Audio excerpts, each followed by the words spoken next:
Darvozabon yarim jamoa deb bekorga aytishmaydi. Chunki pozitsiyalar orasida eng mas'uliyatlisi aynan ularga tegishli. Hujumchiga 2-3 o'yinda 1 gol ham yetarli. Yarim himoyachilar eplolsa uzatma berib, himoya va hujumni bog'lab tursa bo'ldi. Himoyachilar esa har o'yinda bir necha bor raqibni o'tkazib yuborishi odatiy qabul qilinadi. Biroq darvozabonning xato qilishga haqqi yo'q. Aks holda qilingan o'nlab seyvlar ham osongina unutiladi. Tabiiyki, boshqa pozitsiya vakillari darvozada turishni xohlashmaydi, lekin shunday holatlar yuz beradiki, ular bunga shunchaki majbur bo'lishadi. Demak, bugungi sonimizda aynan golkiper rolini bajarishga majbur bo'lgan boshqa pozitsiya vakillarini ko'rib chiqamiz. Bu futbol faktlari, like va obuna bo'lish esdan chiqmasin. Biz boshladik.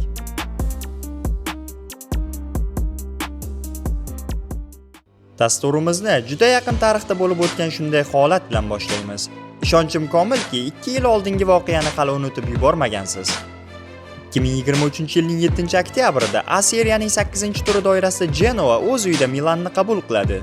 To'g'risi, o'yinning asosiy qismi zerikarli o'tgan. Barcha tomoshabop voqealar esa 87-daqiqadagi Pulishicning golidan so'ng boshlangan. Bor kuchini 1-0 hisobidagi g'alabani ushlashga sarflagan Pioli 90+3-daqiqada so'nggi 5-almashtirishni ham amalga oshiradi. Ammo haqiqiy drama hali oldinda edi. 96-daqiqada Mike Maignan bir emas 2 bor xavfli tryukni amalga oshiradi va buning ortidan o'zi ham biroz jarohat oladi. Lekin Mike shu holatida ham o'yinni yakunlab qo'ya olardi. Uni maydondan chetlatishmaganda albatta. VAR yordamida vaziyatni qayta ko'rib chiqqan hakam Maignanga qizil ko'rsatadi. Birorta o'zgartirish imkoniyati qolmagan Milan darvozasini qo'riqlashni esa Olivier Giroud o'z bo'yniga oladi. Ko'p o'tmasdan va-bankka yurgan Genoa ham 10 kishi bo'lib qoladi. Qo'pollik tufayli darvozabon Josef Martinez maydondan chetlatiladi, lekin mezbonlarda o'yinchi almashtirish borasida muammo yo'q edi. O'zimizning qadrdon Olivierga kelsak, u 104-daqiqada dahshatli double save-ni amalga oshiradi va shu tariqa jamoasining o'ta muhim 3 ochkoni qo'lga kiritishida katta hissa qo'shadi.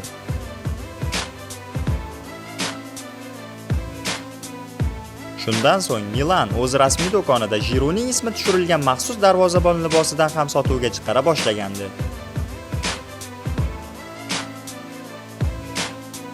Endi esa Angliya tomon yo'l olamiz.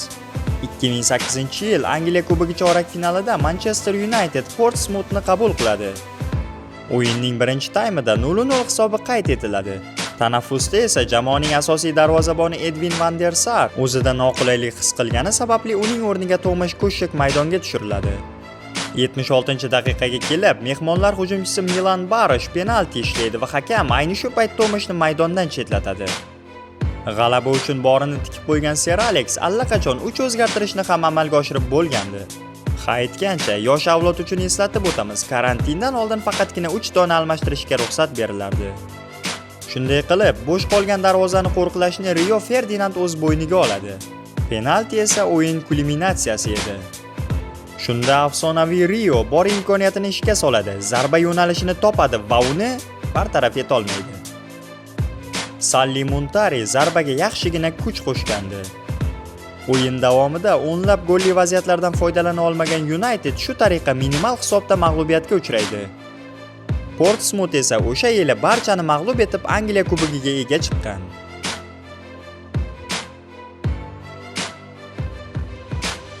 Endi yana juda yaqin o'tmishga qaytamiz. Bu safargi holat Chempionlar Ligasida yuz bergan. Ziyrak tomoshabinlar esa allaqachon bu qaysi o'yin ekanligini anglab bo'ldi. 7-noyabr 2019-yil Atalanta Chempionlar Ligasi guruh bosqichi doirasida Bergamoda Manchester Cityni qabul qiladi. Futbolda kam uchraydigan holat yuz bergunga qadar Sterling va Pashalichning goli tabloda 1-1 hisobini ta'minlab turgandi. 81-daqiqada Claudio Bravo Josip Ilichichga nisbatan xavfli tashlanishni amalga oshiradi. Hakam esa holatni so'nggi umid foli deb baholaydi va City darvozaboniga qizil ko'rsatadi. O'zi shusiz ham Bravo 46-daqiqada jarohatlangan Ederson o'rniga maydonga tushgandi. Qizig'i, o'sha payt Pep Guardiolada almashtirish uchun imkoniyat bor, lekin zaxirada birorta darvozabon yo'q edi. Bunday holat bo'lib qolishi yetti uxlab tushiga ham kirmagan Josep darvozaga boshqa pozitsiya vakilini qo'yishga majbur bo'ladi. Pep avvaliga nomzod sifatida De Bruyneni o'ylagan bo'lsa ajab emas. Lekin Kevindan darvozabon chiqmasligini butun dunyo yaxshi bilardi. So'ngra Pep Kyle Walkerga kiyinishni buyuradi va uni Mahrezning o'rniga maydonga tashlaydi. Kyle uchun eng murakkab holat o'sha jarima zarbasi bo'ladi, lekin u zarba ham yetarlicha xavfli emasdi. U paytlari Pepning jamoasi o'yinni qanday o'ldirishni bilardi va buni muvaffaqiyatli amalga oshirib raqibga boshqa zarba berishga qo'ymagandi. Shu tariqa Kyle Walker Chempionlar Ligasida darvozabon sifatidagi debyutini quruq o'yin bilan nishonlagan. Ingliz futbolidan uzoqlashmaymiz. 2006-yilning 14-oktyabr kuni APLning 8-turida Reading o'z uyida Chelsea ni qabul qiladi. Uchrashuv Jose Mourinho jamoasi uchun yo'qotish bilan boshlanadi. O'yinning 16-soniyasidayoq raqibdan tizza zarbasini qabul qilib olgan Petr Cech knockdown holatiga tushadi va 5-daqiqada Carlo Cudicini uni almashtiradi. O'yinda hisob 45+1-daqiqada ochiladi. Frank Lampard tomonidan yo'llangan to'p pinbol uslubida darvozadan o'rin egallaydi. Qayd etish joizki, uchrashuv juda qo'pol o'tgan. Avvaliga Jonobi Mikel maydondan chetlatilgan bo'lsa, keyinchalik mezbonlar a'zosi Andre Bikeyga ham qizil ko'rsatiladi. O'yinning 90+3-daqiqasida Chelseaning ikkinchi darvozabonini birato'la nokautga uchratishadi. O'zi shusiz ham birorta almashtirishga imkoni qolmagan mehmonlar endi darvozaga ham futbolchi izlashiga to'g'ri kelardi. Va bu paytda jamoa sardori Jon Terri mas'uliyatni o'z bo'yniga oladi. Shuni ta'kidlab o'tamiz, Jon darvozada bor-yo'g'i 3 daqiqa turgan va deyarli qiyinchilik sezmagan. Shu tariqa Josening Chelseasi og'ir g'alaba bilan Londonga qaytgandi. Endigi navbat Germaniya safariga. 2002-yilning 9-noyabrida Bavariya o'zining uy matchlarini o'tkazuvchi Olimpiya stadionida azaliy raqibi Borussia Dortmundni qabul qiladi. Uchrashuvni hujumkorlikda boshlagan mehmonlar 7-daqiqada Amarozoning goli evaziga oldinga chiqib oladi.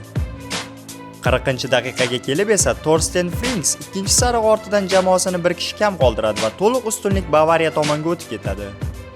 Avvaliga Roque Santa Cruz hisobni tenglashtiradi. Oradan 4 daqiqa o'tib esa Claudio Pizarro mezbonlarni hisobda oldinga olib chiqadi. Ayni o'sha gol payti hakamga ofsayd borasida jiddiy ohangda e'tiroz bildirgan Jens Lehmann maydondan chetlatiladi. Bu paytga kelib Matthias Sammer allaqachon 3 futbolchini almashtirib bo'lgan, endi maydondagilardan kimdir darvozani qo'riqlashi kerak edi. Ayni shu payt maydondagi eng yirik inson katta sahnaga chiqadi. Bo'yi 2 metr 2 sm keluvchi striker Jan Koller qolgan 25 daqiqada Dortmund darvozasini qo'riqlashga bel bog'laydi.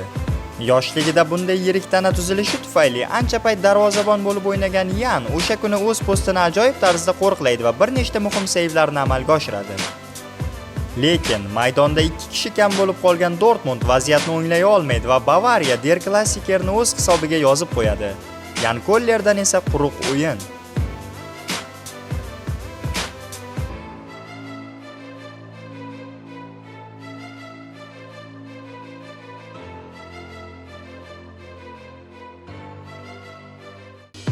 Keyingi mehmonimiz Cristiano Ronaldo. U ham bir safar darvozabon rolini bajargan desam ishonasizmi? Balki siz ishonmassiz, lekin Ronaldoning o'zi ishongan shekilli Manchester City bilan Chempionlar Ligasi yarim final o'yinida shunday ishni amalga oshirgan. Krishning baxtiga hakam vaziyatni ofsayd deb topadi va holatga jiddiy e'tibor qaratmaydi. Biroq 2008-yilgi Manchester derbisida vaziyat umuman boshqacha yakun topadi. Burchakdan uzatilgan to'pga Ronaldo juda baland sakraydi va negadir to'pni qo'li bilan urib yuboradi. Nega ekanligini tushunmagan hakam ham Kriroga maydondan chiqish eshiklarini ko'rsatadi. Ana shunaqa gaplar.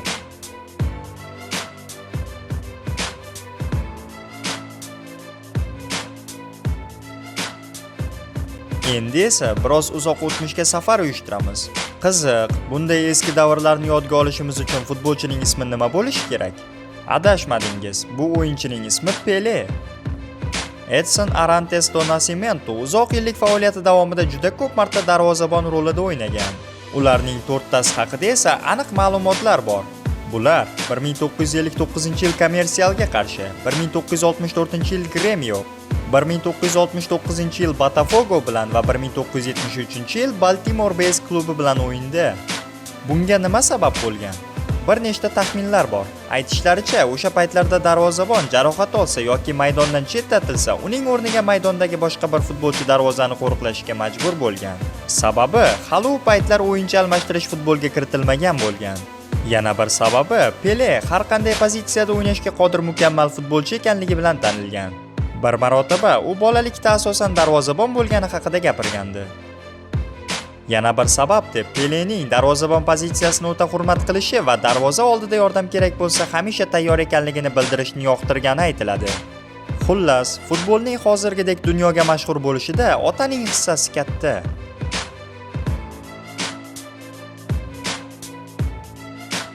Yana ingliz futboliga qaytamiz. 2007-yilning 4-fevralida APL doirasida Tottenham White Hart Lane'da Manchester Unitedni qabul qiladi. O'sha vaqtdagi jamoalar tarkibidagi farq o'yin davomida hisobga ham ko'chadi. Avvaliga Ronaldo birinchi taym so'ngida o'zi ishlagan penaltini aniq amalga oshiradi. Ikkinchi bo'limning 48-daqiqasida esa Nemanja Vidic burchak zarbasini golga aylantiradi. Oradan 6 daqiqa o'tib, Cristianoning reydi hisobni 3 gol farqiga olib keladi. Gol muallifi Paul Scholes. 77-daqiqada esa Ryan Giggs Luis Sahaning ajoyib uzatmasini vol qilmaydi. 0-4.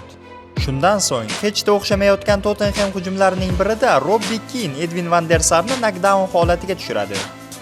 Takroriy kadrlar shuni ko'rsatadiki, Edwin rostdan ham juda jiddiy zarba qabul qilgan. Ushbu hodisa 82-daqiqaga to'g'ri kelar. Sir Alex esa Ronaldo, Rooney va Giggsni maydondan olib, uch almashtirish imkonidan ham foydalanib bo'lgandi. Keyin esa Ferdinand darvozabon libosini kiyishga taraddud ko'radi. Lekin Jon O'Shi, "Do'stim, hali buni kiyishga ulgurasan, bu safar meni galim" degandek darvoza tomon yo'l oladi. Ta'kidlash joizki, Jon darvozani ajoyib tarzda qo'riqlaydi. Bir safar Rio Irland jamoadoshini tekshirib ko'rmoqchidek bo'lib, raqib hujumchisiga to'pni sovg'a qilib qo'yadi.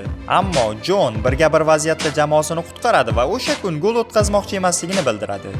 Bu paytdagi MU zaxira o'rindig'idagi yulduzlarning reaksiyasi shunchaki shedevral edi. Shu tariqa United safardan 4-0 hisobidagi g'alaba bilan qaytadi. Jon O'Shi esa kelajakda nevaralarga bemalol so'zlab bera oladigan qahramonlikni amalga oshirib qo'ygan edi.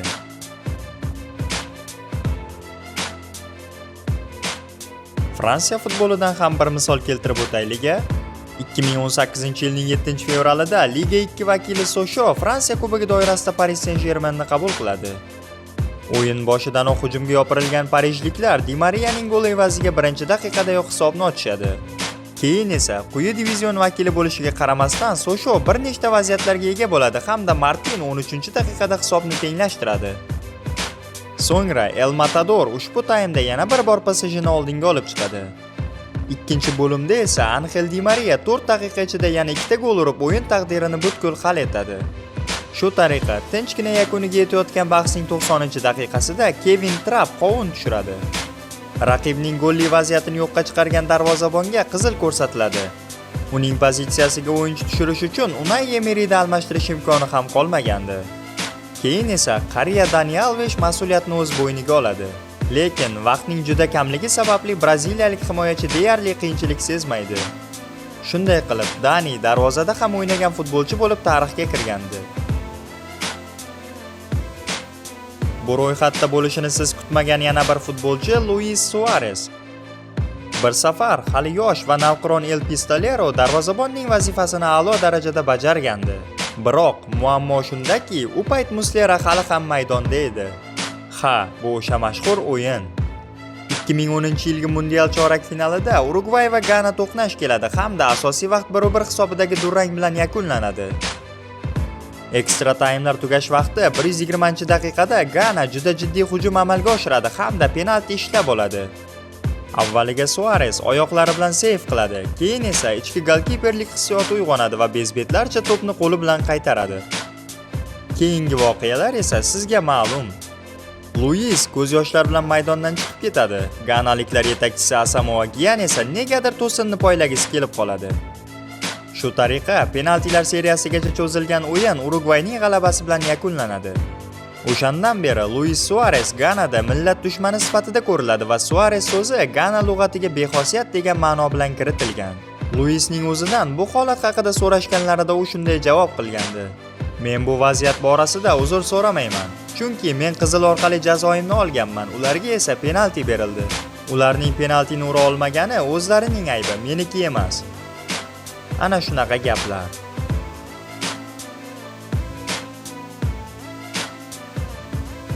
Endi esa Afrikaga bir rovga o'tib kelamiz. 2022-yilgi Afrika Millatlar Kubogida qiziq hodisalar yuz beradi. Turnir autsayderlaridan biri Komor orollari dahshatli muammolarga duch keladi. Nimchorak finalda mezbonlar Kamerun bilan o'yin oldidan komorliklarning naqd 12 futbolchisi Covid sababli izolyatsiyaga olinadi, shu jumladan bosh murabbiy ham.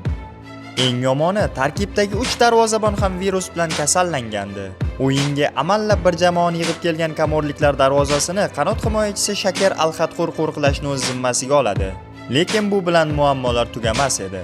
Jamoa sardori markaziy himoyachi Abdu 7-daqiqadayoq qizil oladi. Juda qiyin ahvolda qolgan Komor orollari mezbonlarga qarshi mardonavor kurashadi. Shakar esa bir nechta ajoyib seyflarni amalga oshiradi. Biroq o'sha turnirda g'oliblikka da'vogarlardan biri Kamerun o'ziga kerakli natijani hal etib ketadi. Shunday bo'lsa-da, o'yin yakuniga yaqin mehmonlar futbolchisining Onana darvozasiga kiritgan mana bu goli komorliklar uchun ushbu o'yindan yorqin xotira bo'lib qoladi. Yakuniy hisob 2-1.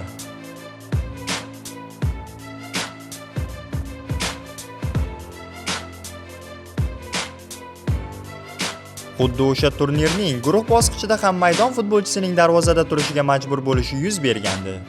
Cote d'Ivoire va Sierra Leone bahsining 90+7-daqiqasida ivoirlik darvozabon jarohat oladi va uni almashtirishning imkoni bo'lmagani uchun himoyachi Serge Aurier darvozani egallaydi. O'yin 2-2 bo'lib tugagan. Gollar esa Serge darvozaga turgunga qadar urilib bo'lingandi.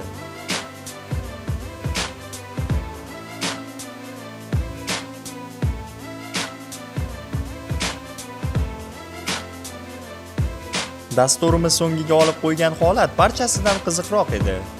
Tottenham Hotspur 2014-yilgi Yevropa Ligasi doirasida o'z uyida Gretsiyaning Asteras klubini qabul qiladi. Har tomonlama kuchli londonliklar tezda buni hisobda ham aks ettirishadi. O'sha paytlarda yosh va umidli hujumchi Harry Kane hat-trikni amalga oshirsa, Erik Lamela dublga erishadi. Hammasi tinch yakunlanayotgan payt Ugo Llorisning negadir intriga yasagisi kelib qoladi va qizil olib maydonni tark etadi. Barcha almashtirishlar ishlatib bo'linganligi sababli darvozada turishni Harry o'z bo'yniga oladi. Jarimadan zarba berilgan vaqtda esa darvozada turish Kane'ga emasligi oydinlashadi.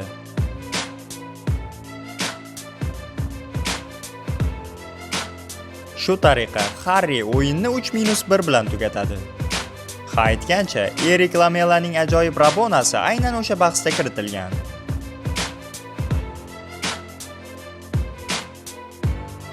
Videoni shu yergacha ko'rgan bo'lsangiz, o'ylashimcha u sizga yoqqan. Ayni shu pallada like va obuna bo'lish tugmasini bosib, izoh qoldirib ketsangiz xursand bo'lardik. Bu futbol faktlari yanada qiziqroq dasturlar orqali ko'rishguncha o'zingizni asrang.